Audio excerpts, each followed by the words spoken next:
Thank you for tuning into the GSMC Dead Ball Sports Podcast brought to you by the GSMC Sports Network. We have a great show for you today. We will be covering Daniel Jones being cut by the Giants. We'll discuss the 49ers ruling Brock Purdy out for Sunday's game against the Packers.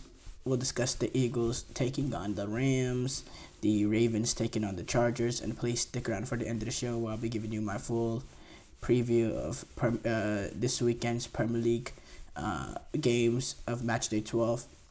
If you have a question during the show, we want to hear it. Your input is a big part of what makes this show successful, and we thrive on your energies and insights. Whether it's a quick comment, a thoughtful question, or an opinion you just have to share, please don't hesitate to drop it in the chat. And if you want to make absolutely sure your message stands out and gets featured on the show, there's an easy way to do that. Use the super chat button at the bottom of the chat box to send in your super chat. This guarantees that your super chat gets read on the air, and it's also a fantastic way to support our channel. We really rely on your support to keep bringing you the sports content you love, and we appreciate every bit of it. So go ahead and let us know what you're thinking. Hit that super chat button, and let's keep this show as interactive and exciting as possible.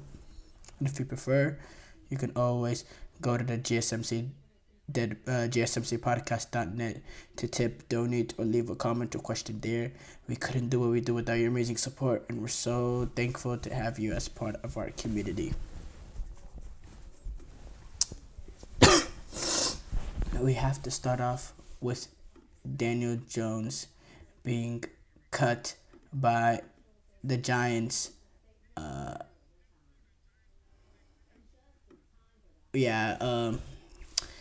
It's a very interesting situation in New York with Daniel Jones being cut.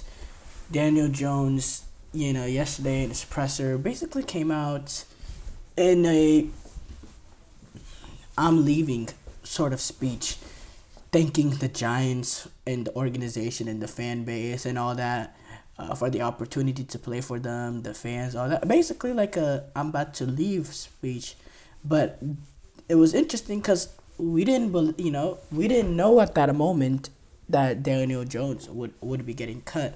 Obviously, he was benched, and you could see him in training playing scout team safety.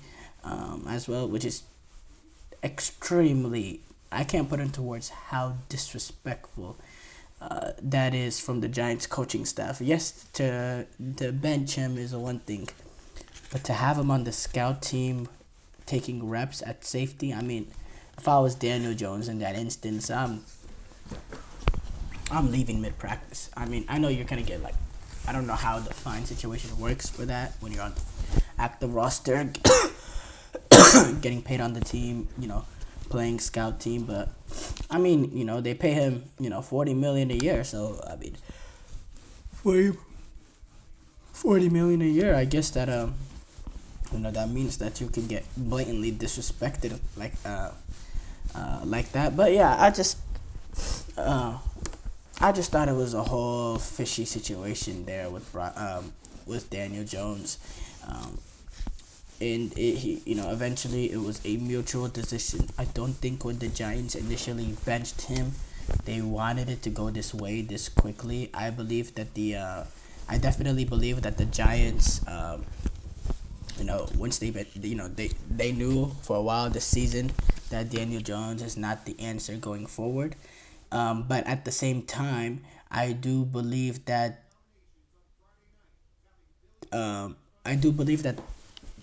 when they finally came to this decision that they were gonna bench Daniel Jones, that he would at least be on the roster till the end of the season, and he would help. He would see out the season. But I don't know what. Maybe the combination of the fact that the disrespect of him running scout team safety, the fact that he knows is not really there's any sort of future with him in the Giants anymore. Maybe that enticed him to push to this move to get released. Maybe he's looking at an opportunity to potentially be a backup on another team, to get a potential opportunity to take some first team reps down the stretch instead of, with the Giants where he was going to serve as the third string quarterback basically for the rest of the season. because of the fact that because of the presence of Drew Lock, which is interesting, by the way. Drew Lock, he was the number two throughout the season. He was brought in with as the backup to Daniel Jones, but you're looking at it from Drew Lock's perspective. You're coming into the season a backup for Daniel Jones. There's a potential chance that Daniel Jones doesn't show up, doesn't perform at a high level. We know that Daniel Jones was coming in on a little bit of a hot seat. So Drew Lock is looking at this as a potential opportunity to get, some first team reps. And the fact that Daniel Jones, not Daniel, the fact that Brock, the fact that Drew Lock, despite spending this entire season up to this point as the number two, waiting for his opportunity, and the way it was almost taken from him, as in he wasn't even on the bench. He wasn't even the number one when Daniel Jones eventually ended up getting benched. They reached down to Tommy DeVito to start him. It's just a weird situation, and it's almost an obvious tanking situation, because they know Drew Lock is better. They know Drew Lock gives them a better chance to win. But let's just give Tommy D some more because, well, why not? And the real answer is there's no why not. The real answer is, they're tanking for draft position. That's the only thing I could make it out to be. It literally makes no sense to me. The Giants season is over. So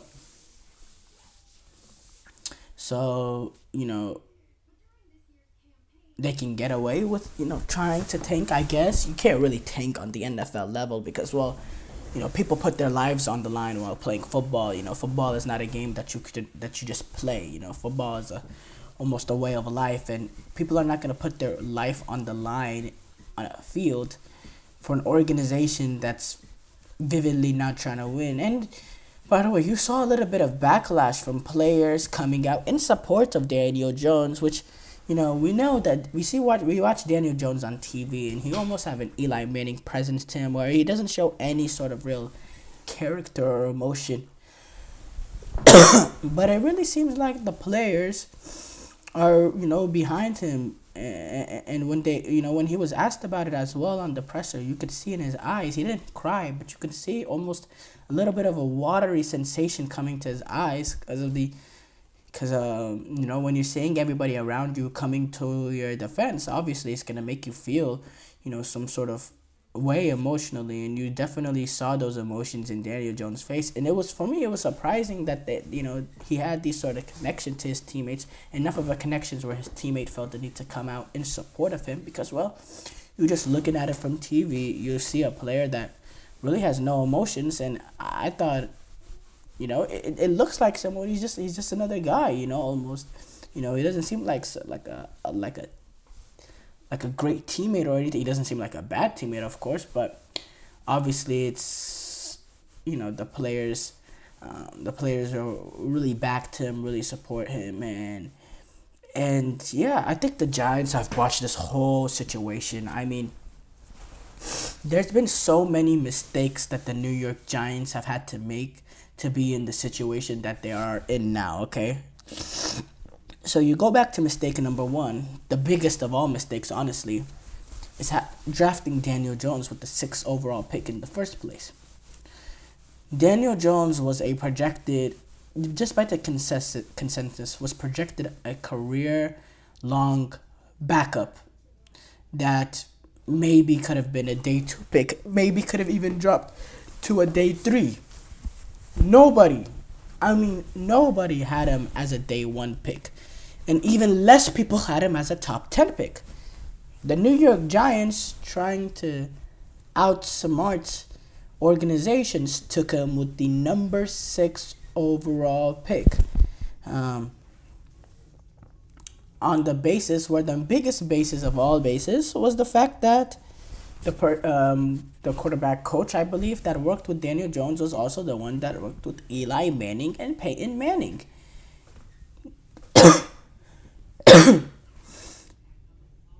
That, to me, is, well, unbelievable. That was their main mistake. Because when when you drafted someone who was consensus by the consensus is not deserving to be at that pick, then he's already up against it trying to prove himself in his worth.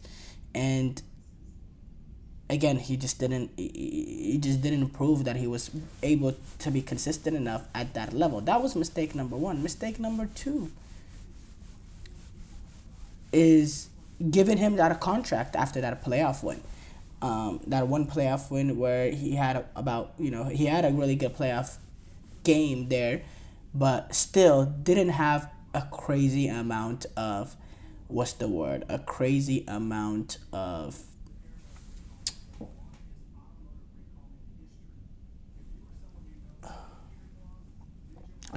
of good work that gives you worthy of getting that $40 million contract. They gave him that, and then they compounded that mistake by him having a really garbage season that following year and still not moving on, giving him one last chance. Obviously, being on the market for a quarterback, of one drops to them and all that, of course. But if you have the Giants were, their position almost was that if we had to make any sort of effort to land the quarterback, if it doesn't land in our laps, we're not taking the quarterback. We'll give Daniel Jones one more year, and they gave Daniel Jones one more year, and then this year happened. So there was a compound of mistakes that led to the Giants being where they are today, and it's a position that they have not gotten right since Eli Manning has retired, and it's a franchise that hasn't got anything right since going back to probably Tom Coughlin. Going back to Tom Coughlin. So, yeah, it's just it's really incredible the state of the organization that used to be looked at as one of the elite of elite franchises. They're just a shell of themselves right now. Show break here coming up. When we come back, we will discuss the 49ers ruling out Brock Purdy for this Sunday's game against the Green Bay Packers. I feel like I'm losing my mind. Is everybody in the world blind? Please, Lord, give me a sign, a sign. I feel like I'm losing my mind. Is everybody in the world blind? Please, Lord, give me a sign, a sign. I wanna be the greatest. Everybody on the fake shit. I look around and feel like everybody is the fakest. I make this every day and I'm impatient, hoping one day I blow up from the basement. Statement, the top is so vacant. I don't hear shit that I think is amazing. Waiting for my day when I'm playing sold out shows for 1,000 faces. Hey, give me that crown, get in my way and to be put down. It ain't your place, all this my town. If I want that shit, then I'll get it right now. I'm losing it, the noose it fits, some losing shit, a stupid myth. You choose to live or choose to dip, you choose to fight or lose your grip and lose a gift. I feel like I'm losing my mind. Is everybody in the world blind? Please, Lord, give me a sign, a sign. I feel like I'm losing my mind. Is everybody in the world blind?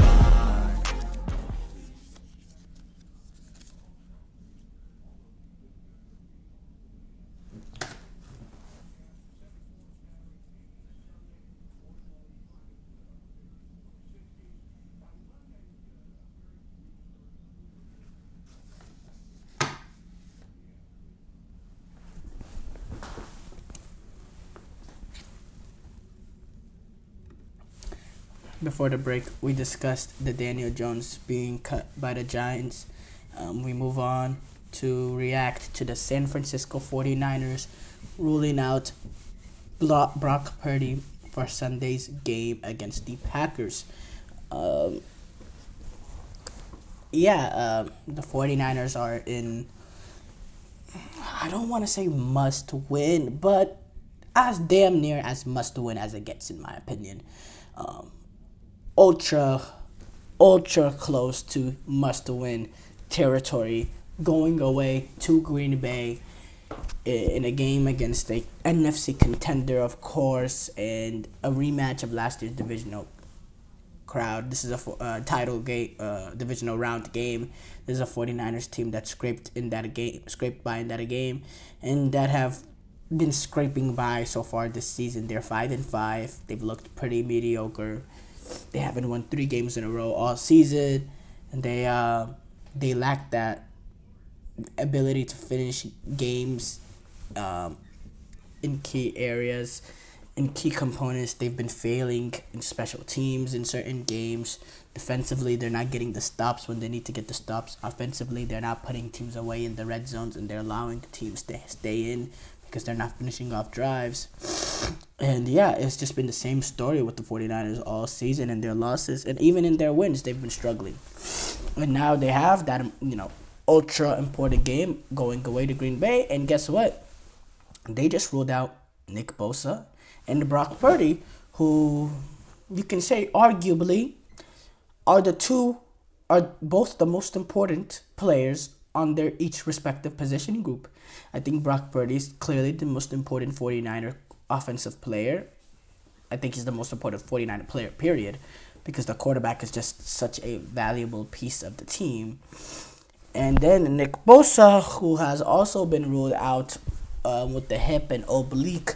He had an oblique injury entering that Seahawks game on one hip/oblique. But obviously, when one side is injured, you tend to overcompensate on the other side, and it ended up leading to that second hip on the other side also getting injured, letting him to be almost immobile and not being able to finish that Seattle game. It seems like that injury was so serious that it will keep him out of this week's game. After the game, during the press conference, after the Seahawks game, he was very pessimistic about his chances to play this week, and turns out he was right. I mean, he's been ruled out, more than 48 hours before the game. Yeah, obviously that's a horrible blow for the 49ers. I mean, to lose your most important guys. We'll speak about Brock Purdy, but Nick Bosa, we saw how the 49ers defense looked before and after Bosa got hurt in that Seattle game. It almost looked like 2 different units. They suddenly could not contain Geno Smith when Nick Bosa went out. Suddenly the pass rush wasn't getting home. Nick Bosa wasn't there to occupy double teams, and they were able to balance it out and to have, the offensive line was able to balance out and limit the ferocious attack of the Niners defensive line, and it just completely changed the game. And when you don't have that ultimate pass rush no more, or that ultimate pass rush, it just completely changes the notion. Nick Bosa made so many little plays that seemed like little, that completely changed the momentum of the game, and with that gone, it's a horrible blow. It's a horrible blow. And then with the Brock Purdy getting injured, it just makes it a completely different game now, and it's gonna require now for us to see some vintage Kyle Shanahan. For the 49ers to have any chance to getting the result, we need to see vintage Kyle Shanahan. We need to see a supreme run game, a good combination of power run, outside zone, a good combination of physicality and finesse, being able to dominate the team off the line of scrimmage, gain 4 or 5 yards a carry.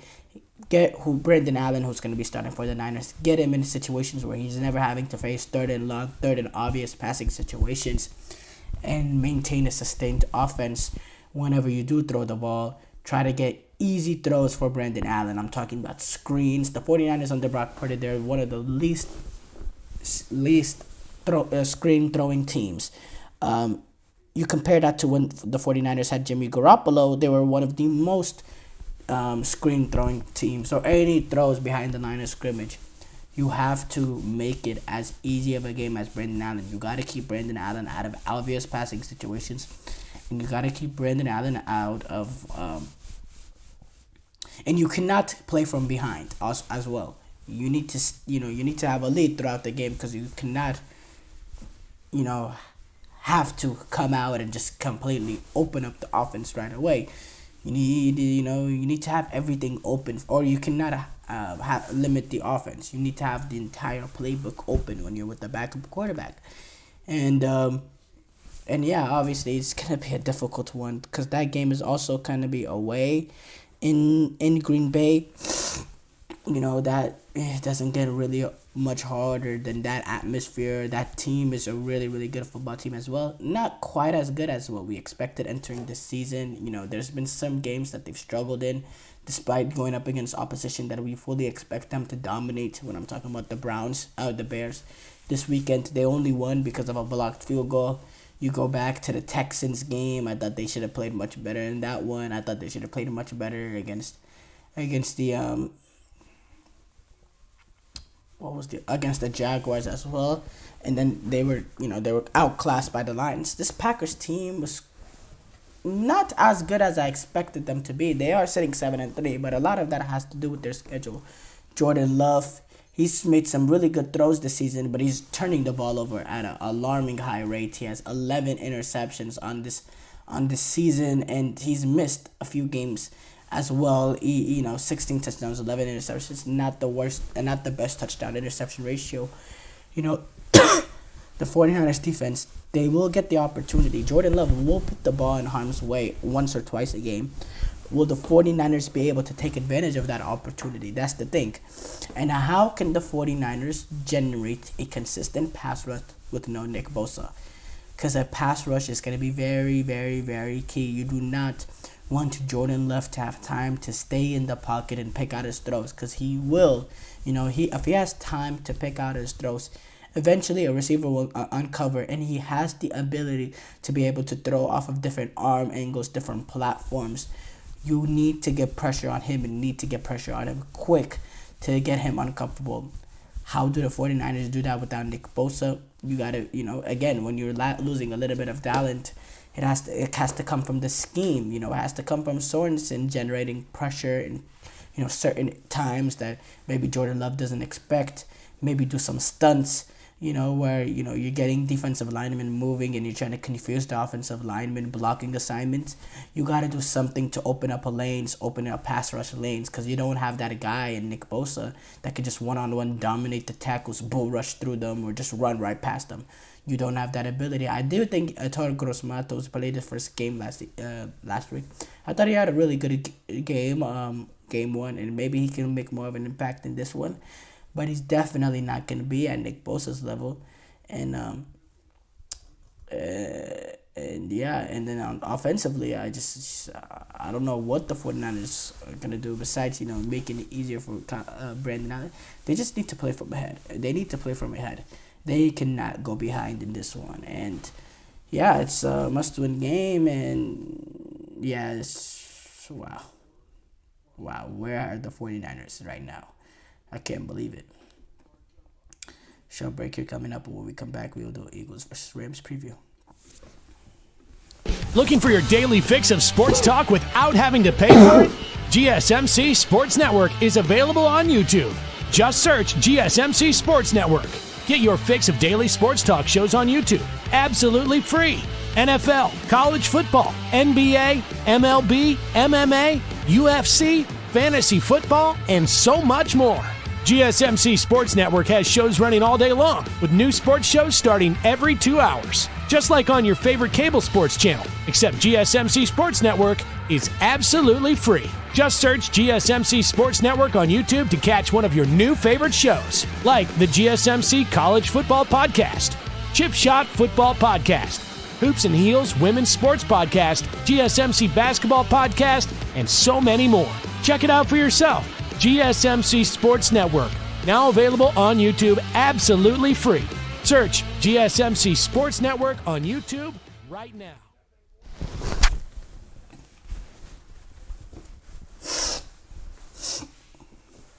Before the break, we discussed the 49ers ruling out Brock Purdy for Sunday's game against the Packers. We move on to do a preview of the Philadelphia Eagles taking on the Los Angeles Rams. Very fascinating game coming up between those two. I have to say, I thought this was one of the more interesting games to preview from this weekend. It's a Philadelphia Eagles team that's rediscovering a little bit of that greatness that they had in the run to the Super Bowl or the 10-1 start to last season. And then you have a Rams team that's been up and down.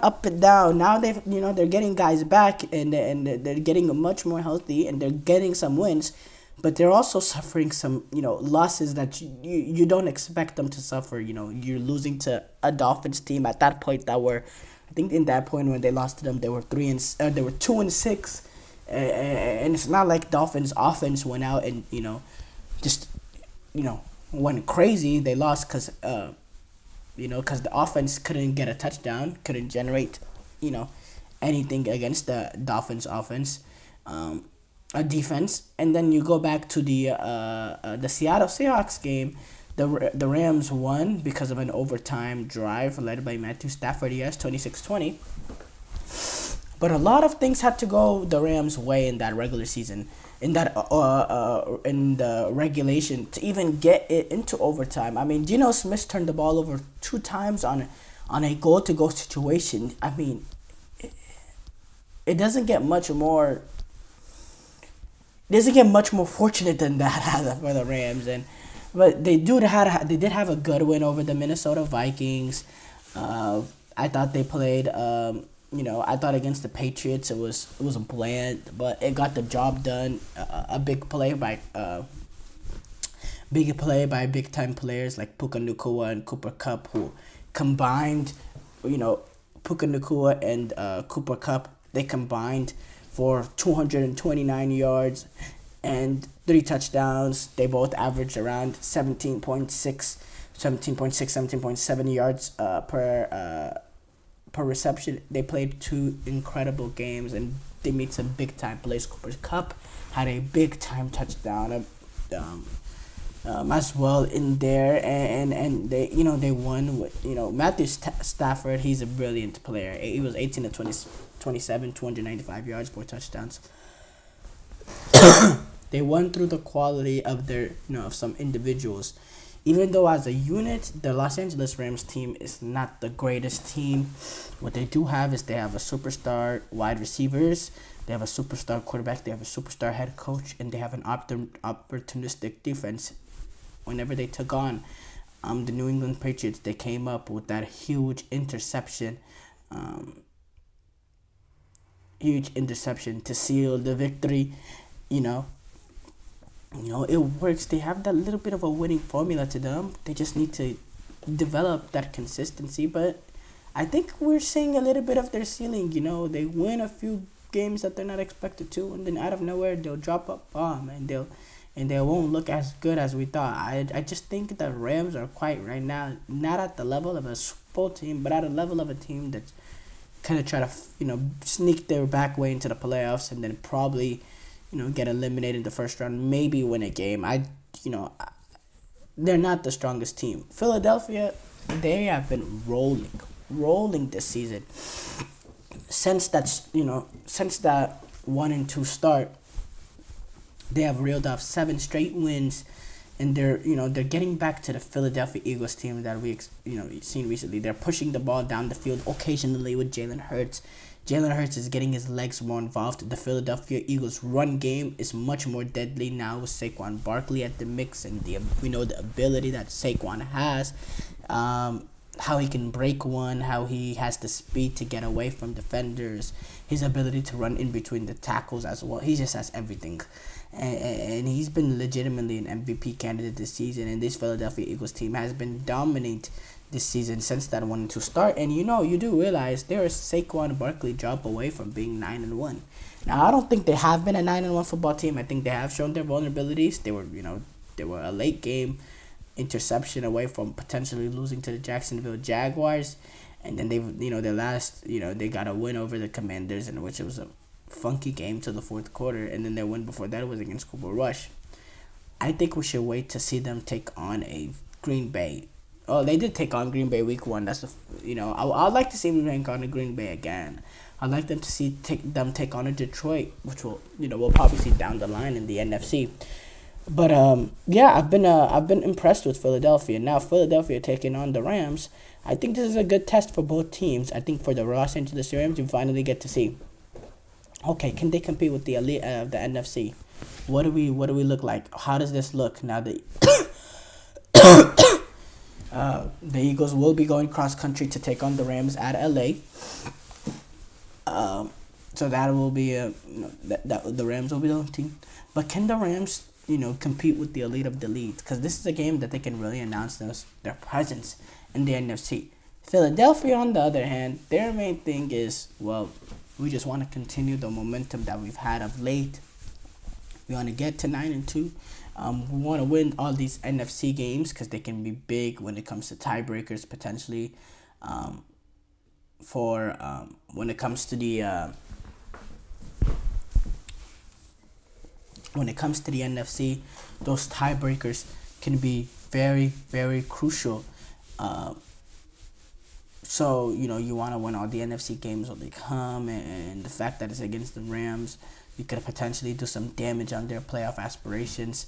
If you're a Philadelphia Eagles fan, you just want to continue the momentum that your team has had since that 1-2 start, that 7 straight wins. You just want to continue the momentum the right way into the playoffs. If you're looking at it from an Eagles fan perspective. Now, I struggle to see how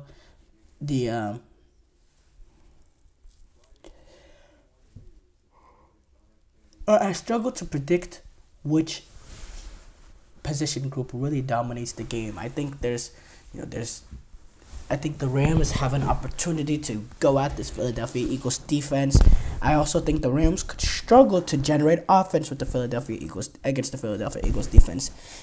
Opposite side, I think the Eagles offense will be able to take advantage of the Rams defense, but I also believe that the Eagles will find it difficult going up against the Rams defense. It's just everything is in my head. It's all mixed, and obviously the consequences of any of these two teams losing is much different from both. Rams are in a thick division race, and then they're in a thick, just in general, race to get into the playoffs.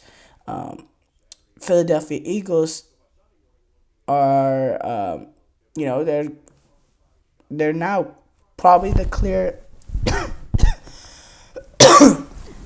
favorite in the NFC East, with the fact that they won against Washington, built a little bit of a gap between them two.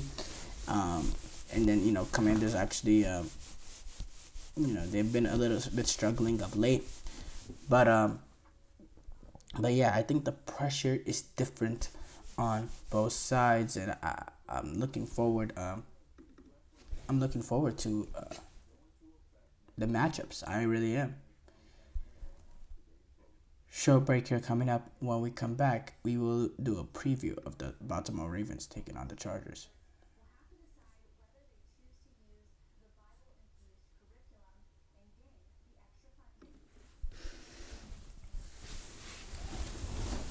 For the best and latest podcasts available anywhere, go to the podcast app on your cell phone and type in GSMC to access free content-rich podcasts on health and wellness, book reviews, sports, entertainment, relationships, social media, movies, technology, finance, and even weird news. Subscribe and download the GSMC Podcast Network's family of shows, available everywhere podcasts are found.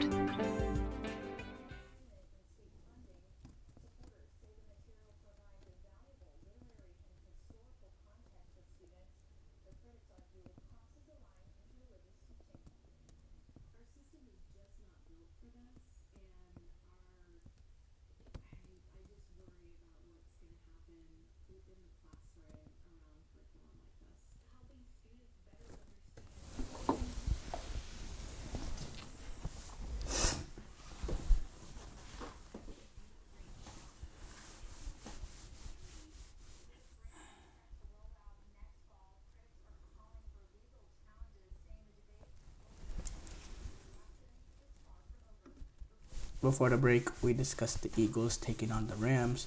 We move on to do a Ravens-Chargers preview. I contemplated instead of putting the text Ravens versus Chargers preview, I wanted to do a Harbaugh Bowl preview.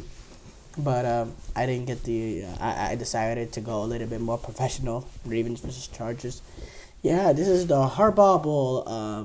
Jim Harbaugh taking on John Harbaugh. If you know, it actually happened in the Super Bowl. John and the Baltimore Ravens getting the win over, my beloved San Francisco 49ers. It's actually the first time that they're face each other since the Super Bowl, and we're gonna get a lot more, I believe, Harbaugh Bowls now down the line, with the fact that they're both now in the AFC. When you're on the NFC, when it's the NFC AFC, you only play each other. If you don't play each other in the Super Bowl, you only play each other once every 4 years. At that period, now it's a little bit different with the added 18th game. You have that extra cross conference game, but normally you play an AFC team once every 4 years, but now it's different because the Chargers and the Ravens are both in the AFC. Now they're not in the same division, which would have made it crazy. But when you're in the AFC, you have a much bigger opportunity to play them within the regular season, and chances are you'll have a lot of of your two well-ran or not well-ran organizations. I wouldn't say the Chargers are a well-ran organization, but if you're two organizations that have quality amongst the football team, you'd have a good chance of playing each other in the playoffs, maybe even multiple times if you can develop some consistency. And I believe both of these coaches have it in them. John Harbaugh has. He's developed the consistency of always being in the playoffs with Baltimore. I think Jim Harbaugh will be able to do the same with this Chargers team, with the fact that he has a young Justin Herbert, and I believe this Chargers team is on the rise. They have some young pieces here and there, and they're just overall a team for the future. Yeah, I expect us to see this game a lot more than just this coming Sunday. In fact, don't be surprised if we get this game in January. Yeah, no, not February, obviously. In fact, these two teams could even play in the Super Bowl if they wanted to. They're both in the NFC. But don't surprised if we get a postseason game. Because, I could definitely see that happening. I think these are two really, really good teams. And the Chargers, they finally, in my opinion, got that coming-of-age victory when they took on the Cincinnati Bengals, and they were able to get that victory. Especially what they were able to do in that first half, just dominate that Bengals defense. And this is a Chargers team that throughout the season they've really struggled to generate a crazy amount of offense, just because of that lack of superstars at the weapons position. Talking about wide receivers, I'm talking about just overall weapons offensively. They lack that explosiveness. They don't have that number one that they can go to if it's a 3rd and 11, somebody that can run a comeback or run a go and we throw at him one-on-one and expect him to make a play. They don't have that. They have a collection of decent offensive players, decent gadgets. I guess gadgets is a good way to work with it. But they lack that explosive. But look, they still looked explosive. The Chargers did against Cincinnati, especially in that first half, to get 24 points, to move the ball the way that they did. And they proved a lot, especially because, they did it against Joe Burrow. There's a lot of criticism. Not criticism, but a lot of pessimism. Is that a word? There was some pessimistic beliefs about the Los Angeles Chargers entering this game because of that lack of opponent in terms of opposing team quarterbacks. That Chargers team defeated the likes of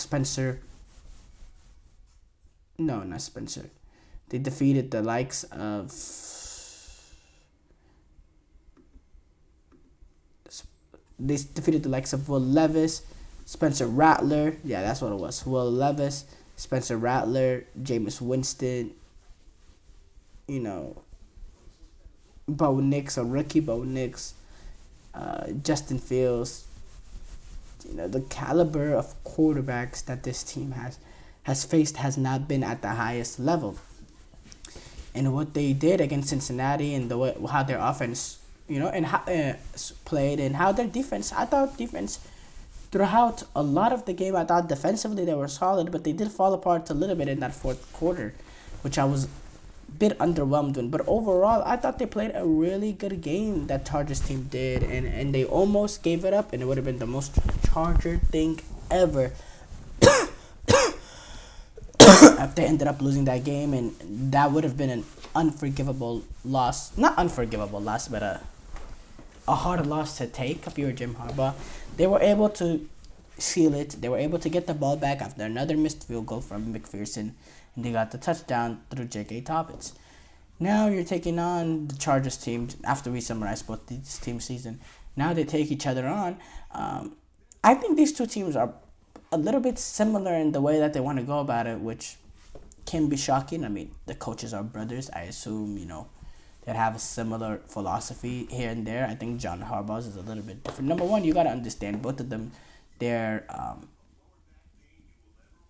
story. Jim Harbaugh, he was a former quarterback, and so he kind of runs more of the offensive side of the things. While John Harbaugh, he came out, he was initially a special teams guy, which, I think special teams is a position group that, whenever NFLs look for like coaches and all that, I think that's a group that is unappreciated because special teams, a group, they do a lot.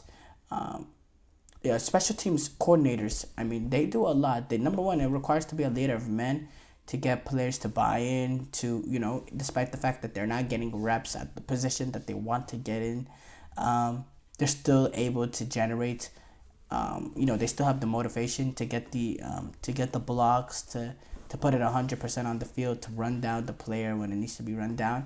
I think that is very, very impressive as well. And I think special teams coordinators should get more of a looks as a head coach, because for me, that's the definition of really being a leader of the men. Being able to convince players that, motivationally shouldn't really be there, but still have them up, still having, giving all. But going back to what I was saying, the main point, speaking of Jim Harbaugh and John Harbaugh, is you got to understand the differences. John Harbaugh being a backup quarterback, Jim Harbaugh being a former special teams coordinator. The way that they look at football are two different ways. I think John Harbaugh is more of an overseer, more of just a pure leader of men and oversee all the football and all that. While Jim Harbaugh, he's more hands-on with the offense. He gets more involved with the play calling. He has a certain philosophy to go by when it comes to the team. But offensively, he really cares about, or he's really involved in terms of, the process of getting points. And I think overall they're, the style that they want their team to play, their ideal game that they want to win, I think it's very, very similar. I just think they're, the way that they came up, the coaching rigs is a little bit different, which affects the way I, from the outside, look at both coaches, I guess. But overall, going back to this game, I think my key to victory is whichever quarterback plays better. And yes, that might be a little bit of a simple analysis, but I think both of these teams have their strength, and both these teams are so evenly balanced that one quarterback performing at his top level while the other quarterback, doesn't necessarily play bad, but doesn't play at that level, is enough to be the separator in this one. I think it's really that tight. Difficult thing about it, if you're a Chargers fan, is that the fact that this game is actually at SoFi. Honestly, I think the Chargers, they have an opportunity to do something special in this one, to beat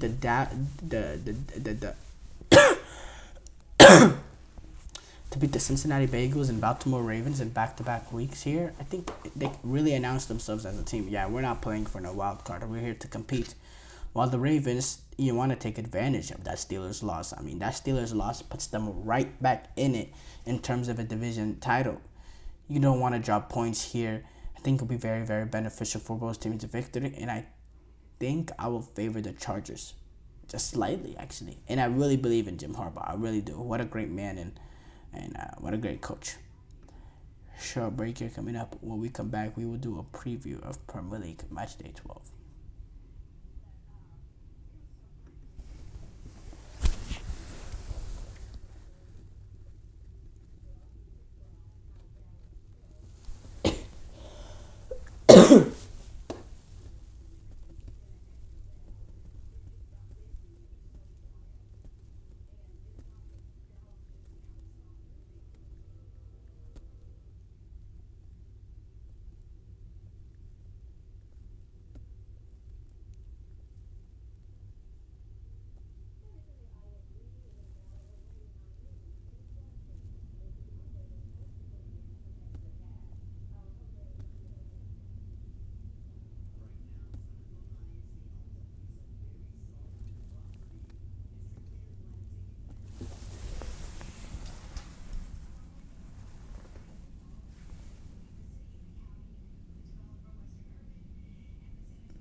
Sorry about that. We had some slight technical difficulties.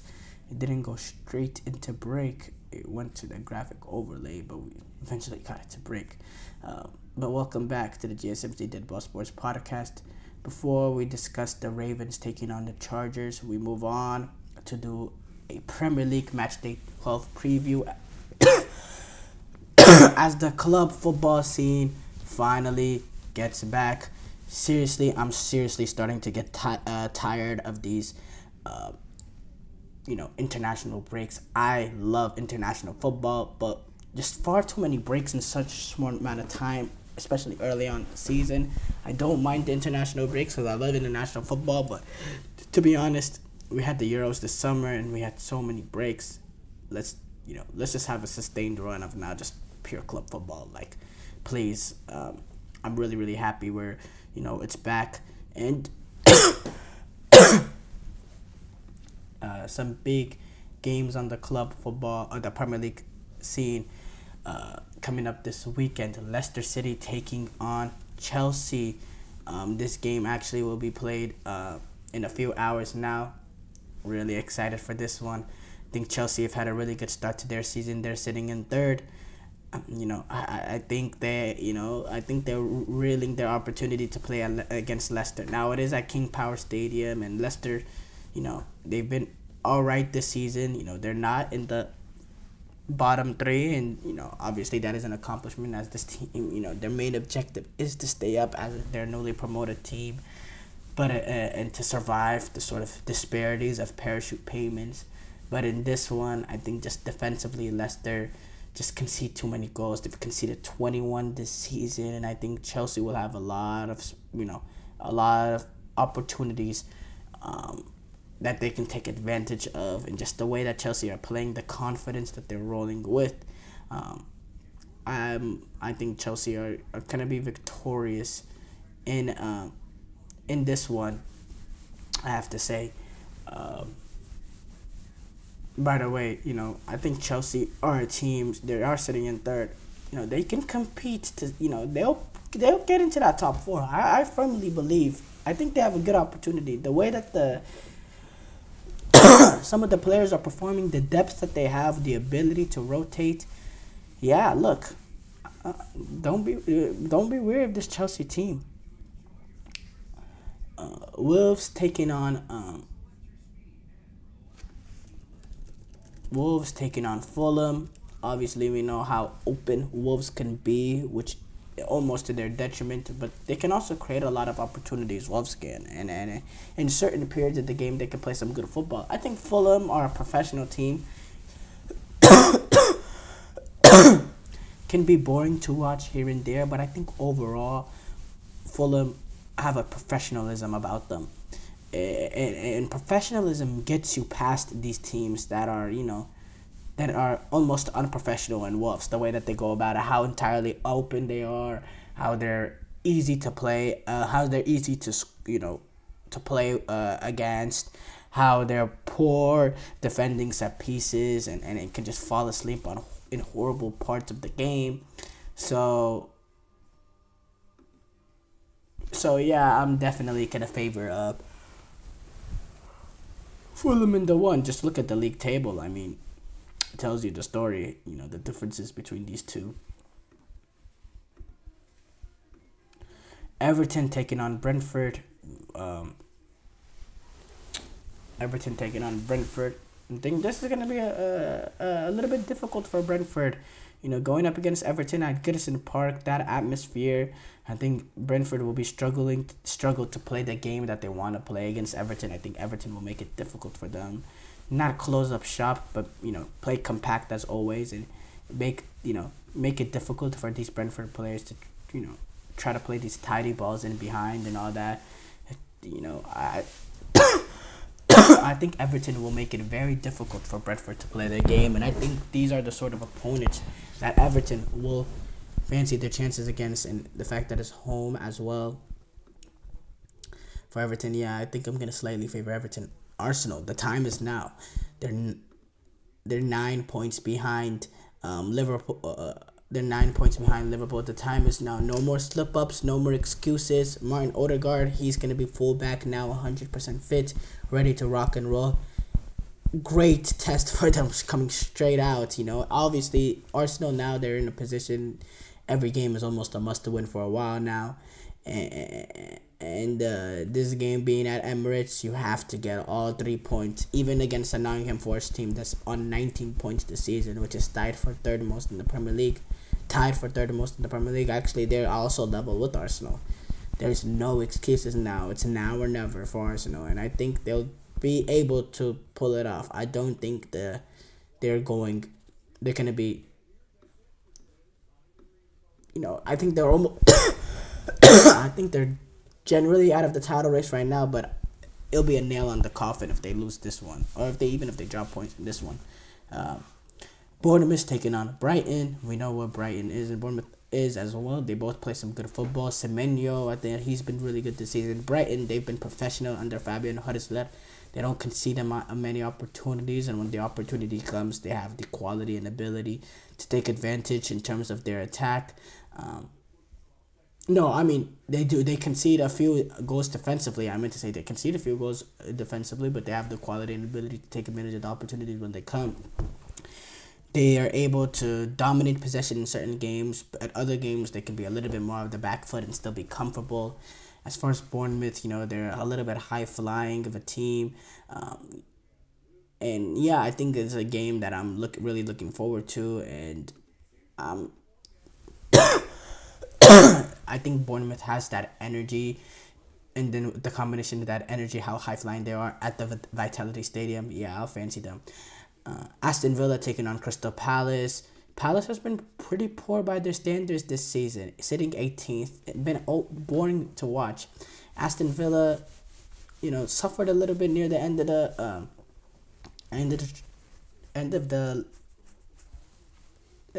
last set of games before the international break. and they're actually sitting 9th in the Premier League now with 18 points, just based on how it's all congested in there. I think Aston Villa pulls this one out against Crystal Palace team that, I don't think they'll be relegated, but they're going to be in a battle there.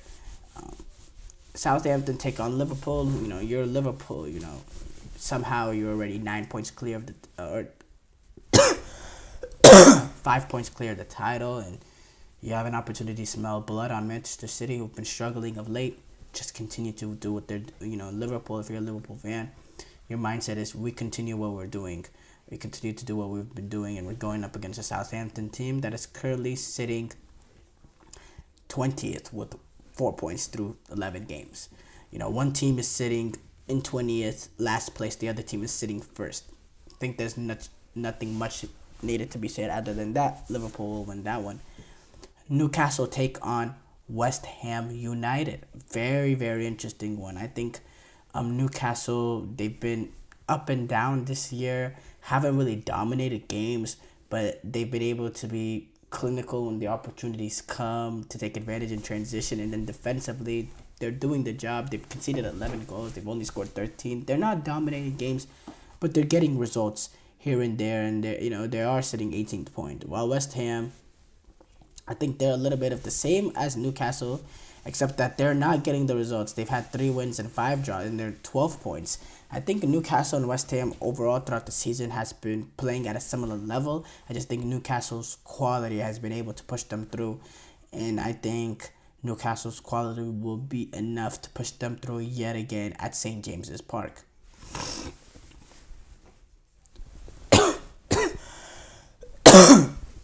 Man City take on Tottenham. What an interesting game there. City, 4 straight losses. Tottenham, they're able to dominate games against a lot of teams, but sometimes they lack that cutting edge and that ability to be clinical. If you look at it just based on performances, you could argue Tottenham's been the best team in the league this season, but they're not being clinical enough. So suddenly, they're dominating games game in, game out. In 11 games, I think they've probably been the better team in terms of general play in all 11 games, but they've lost 5 games because, they're not clinical enough, and defensively in certain moments they can be susceptible in the transition because of how they play, and when you're lacking that cutting edge and you play as high as Tottenham does, you're not taking advantage of your opportunities. Well, guess what? When the other team gets theirs, they will take advantage because they're going through on goal 1-on-1, and it's almost a simple advantage. And then City, they've lost 4 straight games, but they have that international football to recuperate, the international break to recuperate.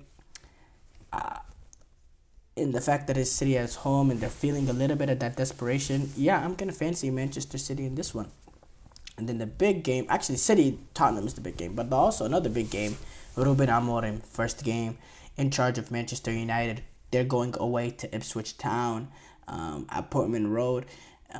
Ipswich Town are 17th, have only won 1 game this season, have drawn in 5 games, and they've made it difficult for certain teams to play against them. I just think United, new manager bounce. There is still quality in that Manchester United's team. I just think of that they can't win this game with the new manager bounce. I was going to say that, then there's some serious problems with Manchester United, but there's still some serious problems with Manchester United, even if they win this one. So it's just a horrible, horrible, horrible look at results if they don't win this one.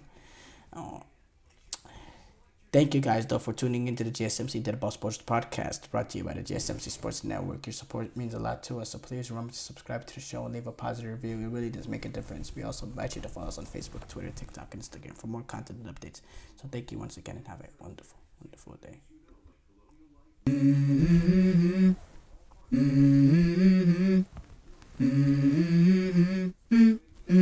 Let's go. I wake up to a little bit of drool on my pillow, feel like it's gonna be a bad day. Yeah, I'm tired.